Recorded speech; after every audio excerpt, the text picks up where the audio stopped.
felices de que estas conversaciones sean valoradas y nos permitan seguir reflexionando juntos y juntas a lo largo de Latinoamérica y el Caribe sobre los desafíos y oportunidades que nos trae esta nueva educación del siglo XXI. Como Fundación Caserta, parte de Filantropía Corte Solari, estamos muy motivados y motivadas en seguir aportando un grano de arena a la reflexión sobre educación integral y educación de calidad. Así que les damos nuevamente la más cordial bienvenida a un nuevo capítulo de esta temporada de conversaciones para la educación del siglo XXI. En esta ocasión abordaremos una temática que en nuestro ranking de temas salió como el número 2, después de la inteligencia artificial, que es sostenibilidad y tecnología, crecimiento sin límites. Les recuerdo siempre suscribirse a nuestro canal de YouTube, Fundación Caserta. Podrán encontrar contenido durante 6 temporadas. Hemos levantado contenido para todos, especialmente profes en red. Para hablar de esto y mucho más, tenemos un maravilloso invitado. Él es Mario Weisbluth, consultor asociado, participante de varias organizaciones y directorios. Dentro de esto se destaca el Centro de Sistemas Públicos de la Universidad de Chile, donde también es ingeniero químico de la misma universidad y doctor en ingeniería de la Universidad de Wisconsin. Él fue coordinador nacional del Movimiento Ciudadano y presidente de Fundación Educación 2020, a quien conocemos muy desde cerca, y es integrante del Consejo de Alta Dirección Pública y además fue director de Desarrollo Tecnológico del Consejo Nacional de Ciencias y Tecnología de México y director del Centro para la Innovación Tecnológica de la Universidad Nacional de México. Ha publicado más de 80 artículos o libros y centenares de columnas. Muy bienvenido, Mario. Gracias por acompañarnos hoy. Muchas gracias por la invitación. Aprovechamos de agradecer a quienes nos acompañan, especialmente la red de Profes en Red, quien hoy suma a la 6ª versión, ya llegando casi a 600 profesores a nivel latinoamericano. Continuamos, siempre damos contexto, así que muy importante el contexto. En este siglo XXI hemos tenido cambios importantes, nuevos avances tecnológicos, tenemos una era digital, la globalización, las repercusiones de alguna manera que nos han obligado a analizar nuestro modelo económico y el crecimiento infinito que estamos teniendo. No solo somos mucho más en el planeta, sino que vivimos más tiempo, contaminamos más, consumimos más, creamos, compartimos más información cada año, motivo del Internet. Hay un libro muy interesante que leí, Mario, hace poco de ustedes, que es Educación para el siglo XXI, y esta es una pregunta que quisiera abrir en esta conversación, que es, ¿cómo podríamos no sentir incertidumbre en este contexto? Mario, ¿cómo se vive la incertidumbre en estos tiempos desde el ámbito educativo? Oh Dios, qué pregunta. Me llegaste aquí al gaznate. Yo creo, sinceramente, que primero que nada que es casi imposible vivir sin incertidumbre a esta altura del siglo XXI. Por todas las razones que tú misma mencionaste. Los problemas de clima, los problemas de la misma inteligencia artificial, lo que esta genera, la guerra en Ucrania, o sea, la situación en Chile, hacia donde tú mires, hay un factor de incertidumbre. La pregunta más bien es cómo convivir con la incertidumbre. Mi respuesta personal te va a sonar extraña tal vez, es una sola: practicar meditación. En mí, y no estoy diciendo que sea una receta universal, no pretendo imponérsela a los demás, pero cada vez que algo me genera angustia o temor, me pongo a meditar. Y no te vas a imaginar cómo logro en 5 minutos bajar mi nivel de ansiedad a un nivel basal.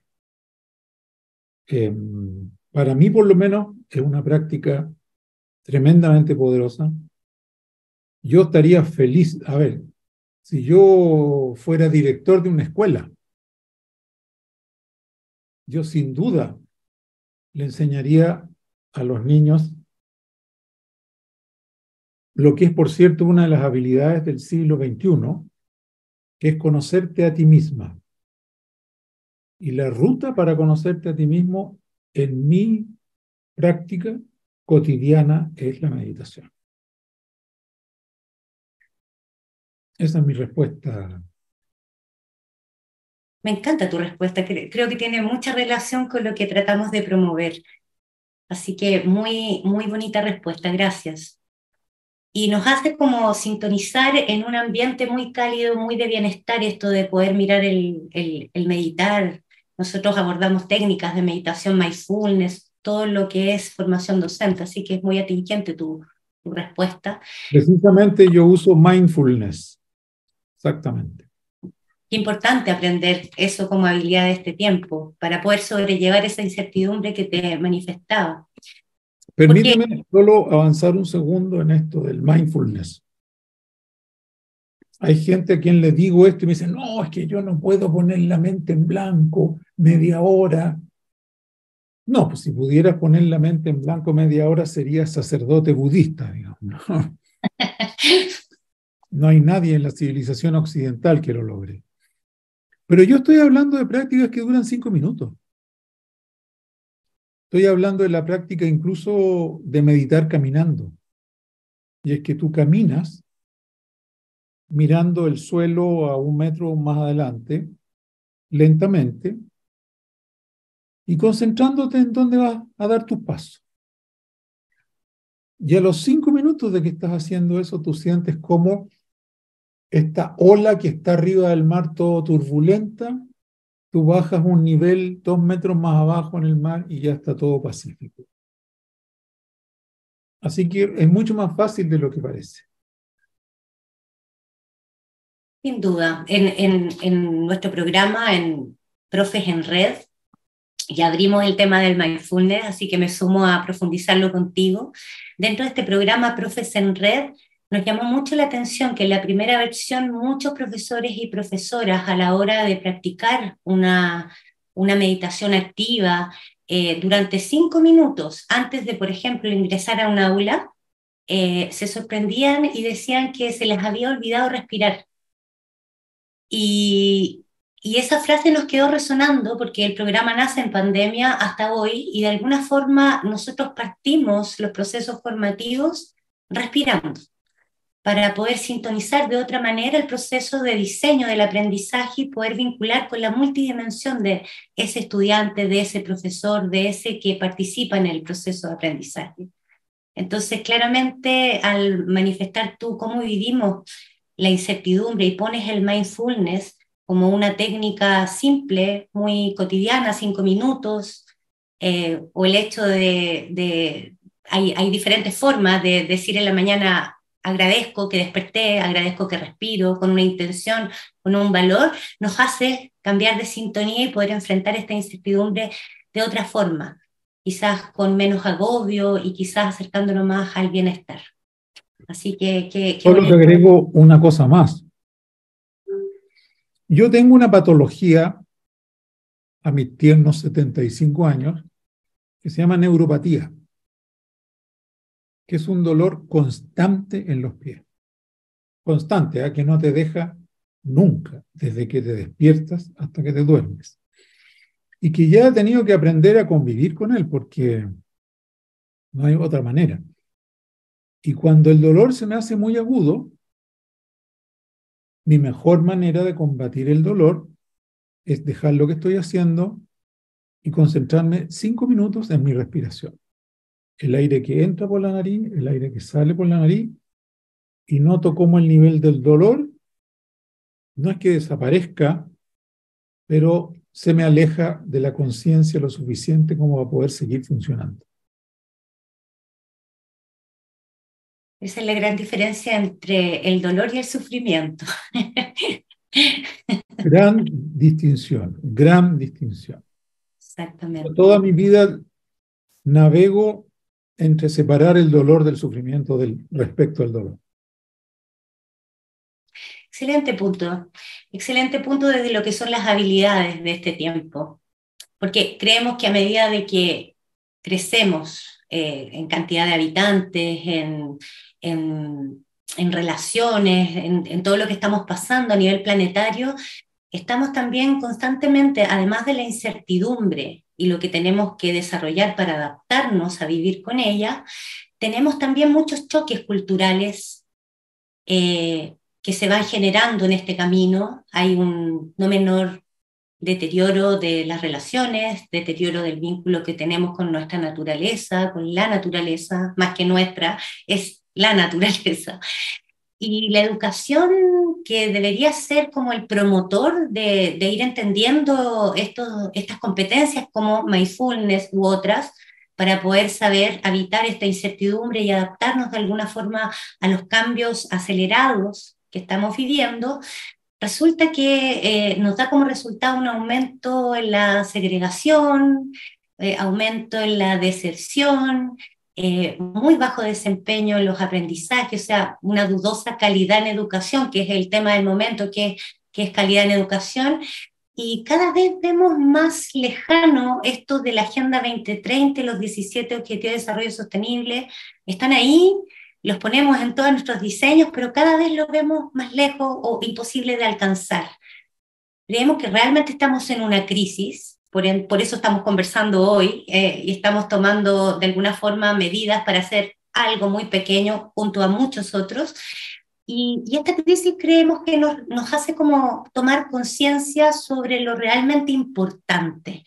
Y en ese sentido la educación juega un rol fundamental, ya que desde ahí podemos priorizar y poner en el centro las reflexiones importantes para poder adelantar de alguna forma lo que pueda suceder hasta en el siglo XXII, tú lo mencionas en el libro. Y frente a ese contexto me gustaría entender, Mario, desde tu mirada, desde tu enfoque, si hemos sido parte del problema que estamos viviendo, la crisis, ¿podríamos ser parte de la solución? ¿Te refieres a la crisis de educación? Sí. Mira,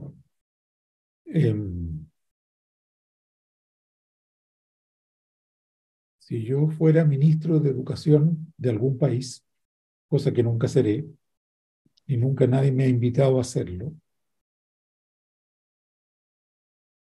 yo creo que la solución está mucho más al alcance de nuestras manos de lo que parece. Yo diría, vamos a concentrarnos en 3 cosas. No en 20, porque en 20 es lo mismo que en ninguna, sino que pongamos el foco en 3 cosas. Lo primero es la educación inicial.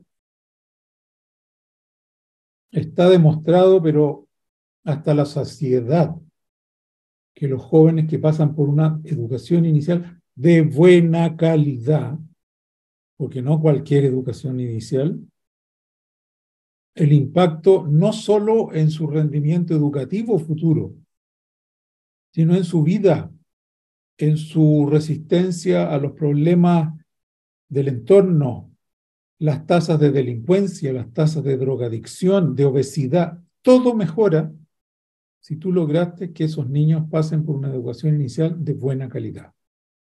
Ahora, educación inicial de buena calidad significa, a su vez, 2 elementos.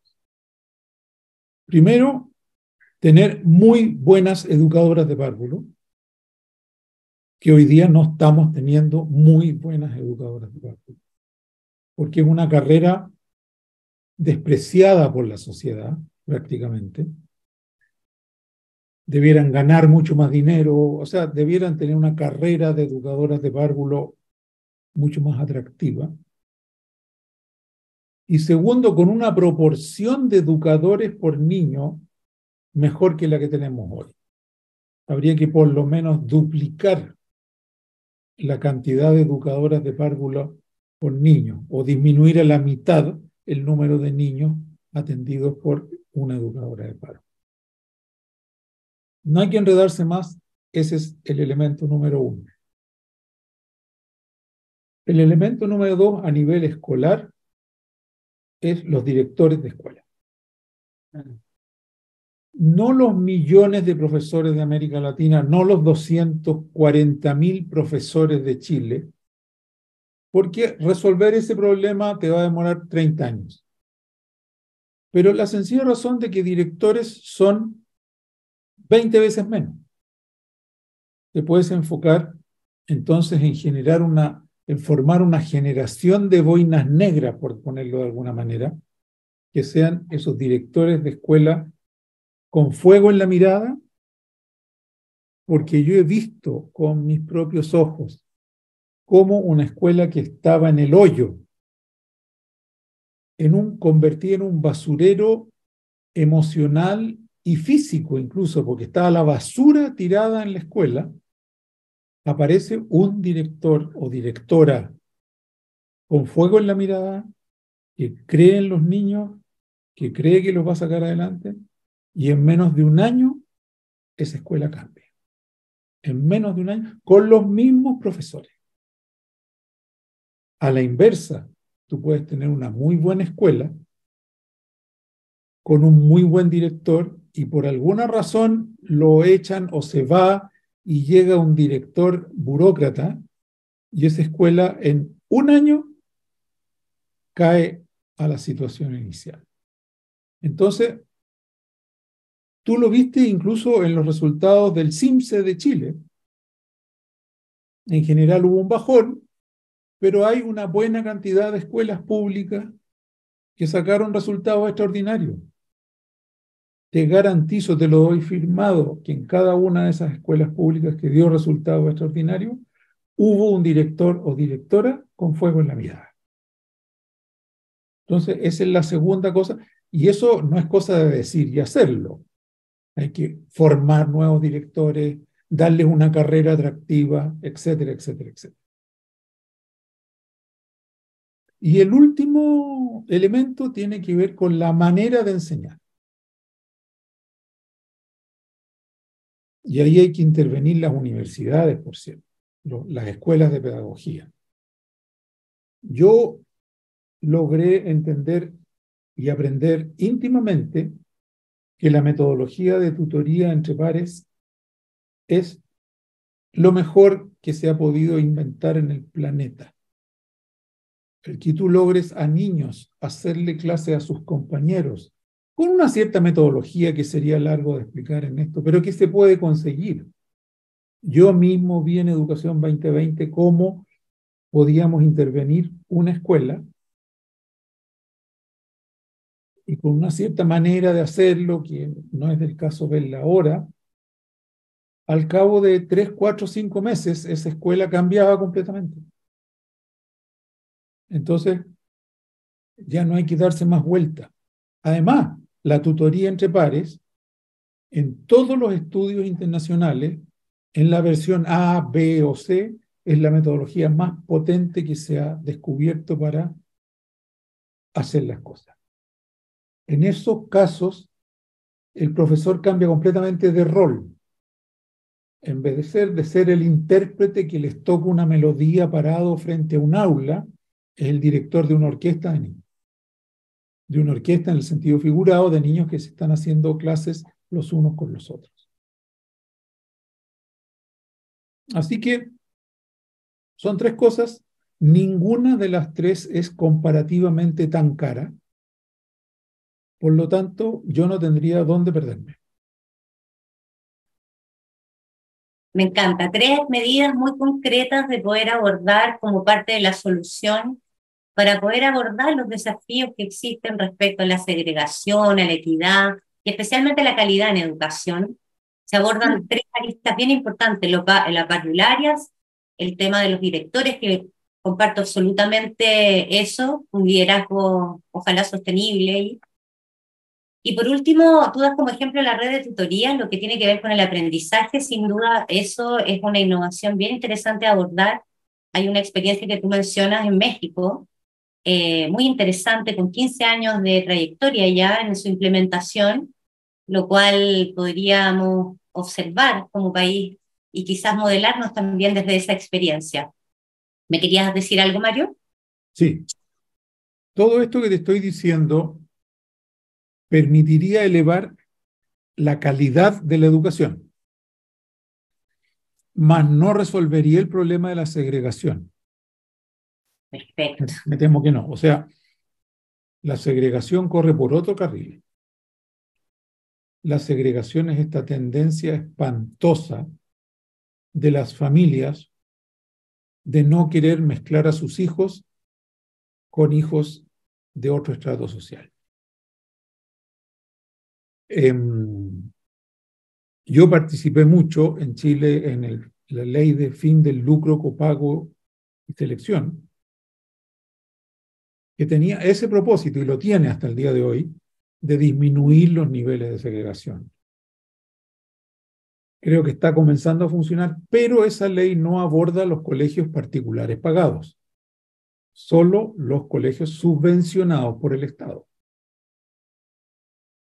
Si yo fuera ahí sí, no ministro, sino que dictador, porque se requeriría otro nivel de decisión política, pasaría una ley.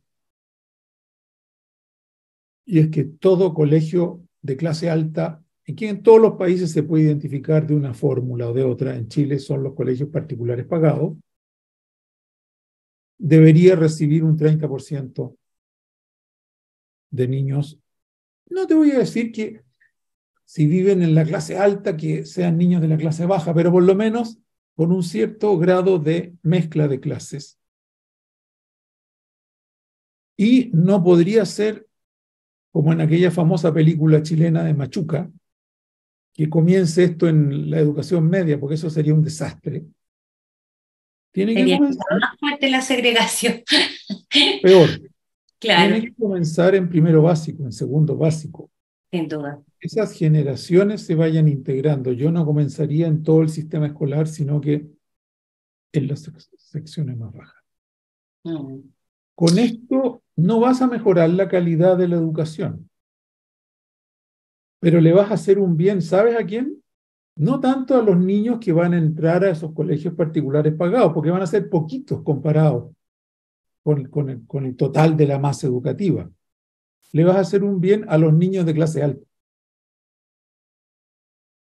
que van a aprender a convivir con niños de otras clases sociales. Ahora, de ahí a que me acepten pasar una ley de esas, se necesitaría un dictador, así que es de otro calibre. Bueno, dejas ahí macerando una tremenda reflexión respecto a lo que es segregación y a los desafíos que tenemos como país, quizás también a nivel latinoamericano. Sin duda, dentro de eso, la tecnología, Mario, es un tema que nos preocupa. Nos preocupa en el sentido de que hay un desarrollo tecnológico muy acelerado, que no sabemos si va de la mano de la sostenibilidad. Sabemos que hay tecnologías de la información que llegaron de alguna forma para quedarse, y no emplearlas creemos que es un sinsentido, especialmente cuando profesores y profesoras reciben a estudiantes en el aula que manejan teléfonos con inteligencia artificial, con esa tecnología, y sería realmente absurdo no considerarla a la hora de diseñar el aprendizaje. Desde ese lugar, Mario, ¿qué rol crees tú que juega la tecnología en el ámbito de la educación para el desarrollo sostenible? Mira, yo creo que el que haya aparecido los computadores primero, segundo, la Internet, tercero, la inteligencia artificial, no era una necesidad del sistema educativo, sino que algo que llegó. ¿Me explico? O sea, tú podrías perfectamente en una isla desierta que no tuviera ni internet ni computadores, tú podrías perfectamente educar muy bien a los niños sin computadores. Porque no hay nada que sustituya la interacción humana entre estudiantes y de los estudiantes con los profesores. No la hay. Sin embargo, como tú bien dices, es un hecho.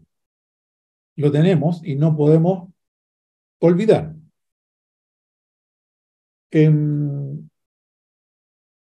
Si yo fuera director de una escuela, mire, ya tengo varios sombreros, ministro, presidente, ahora director de Dictador. escuela, educador, ahora me voy a poner de director de una escuela. Yo tendría una norma en esa escuela, y es: niños aquí hay un balde, un cajón de escritorio. Cuando entren a la clase, por favor, me dejan el celular ahí, a menos que yo les diga que lo saquen para un propósito educativo especial, que podría ser, a ver, niños, ¿hagamos algo con el celular? Sí, hagámoslo. Si no, al cajón. Porque tolerar niños que están así permanentemente en la sala de clase, más aún, que están, como te lo voy a mostrar ahora, que están así, en que tú ni siquiera les ves la cara en un Zoom porque están desconectados, no, no, eso es un destructor de la educación. Ahora, en el lado inverso, tenemos ChatGPT, ¿no es cierto? Tenemos Excel, tenemos inteligencia artificial, tenemos herramientas de Word, o sea, hay un montón de herramientas que pueden usarse con mucho provecho, pero dentro de un contexto en que sea el profesor el que dicte cómo y cuándo y de qué manera se va a usar la tecnología en el aula. Esa sería mi respuesta. Mm. El tema de la tecnología sabemos que puede ser una herramienta muy importante siempre y cuando se utilice de manera responsable, y también hay un tema con el medio ambiente, armonía con el medio ambiente. ¿Cómo tú crees que podemos llegar a un equilibrio entre este desarrollo tecnológico versus lo que estamos viendo a nivel de equilibrio ecosistémico? Mm.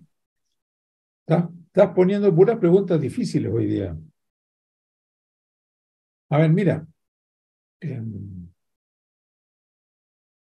recuerdo un video que me tocó ver hace un tiempo atrás, de una escuela en Finlandia. Y esa escuela de Finlandia casi que ocurría fuera del ambiente físico de la escuela, ocurría en el bosque, ¿no? O sea, obviamente a los jóvenes hay que inculcarles el respeto por la naturaleza, el respeto por la ecología, pero ¿sabes qué? Yo en ese sentido soy optimista. Yo creo que los jóvenes en el mundo y en Chile están hoy día más conscientes que sus propios padres del respeto por la naturaleza, así que no lo veo como un desafío tan grande. No, sinceramente no, no. Pero la manera de hacerlo es que en su proceso escolar tengan un huerto, ¿no es cierto? Vayan a un bosque, o sea, que se compenetren con la naturaleza, pero yo creo que se puede lograr relativamente fácil. Qué buen punto el tema de que se comenta mucho esto de que los jóvenes ya vienen con una conciencia ambiental, son mucho más animalistas, incluso más que sus propios padres, o que nosotros las generaciones que antecedemos.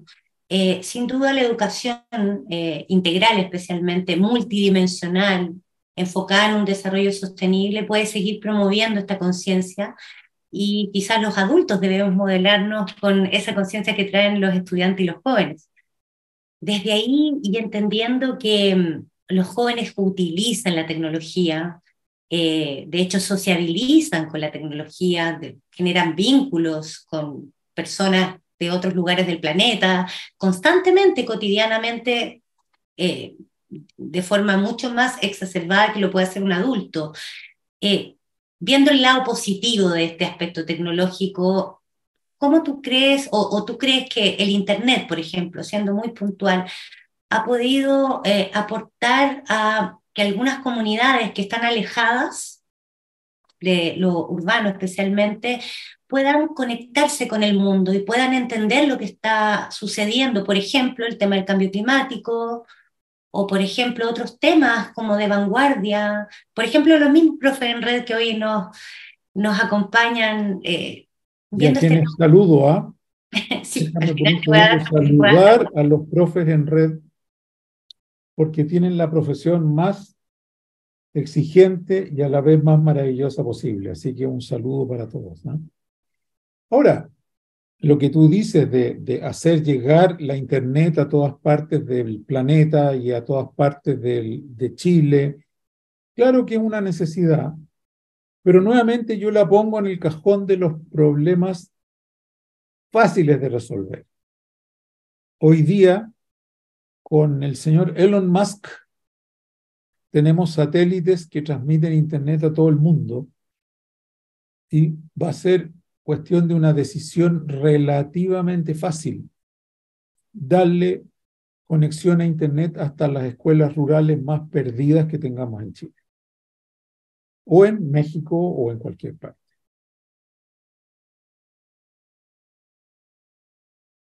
Déjame decirte una cosa más.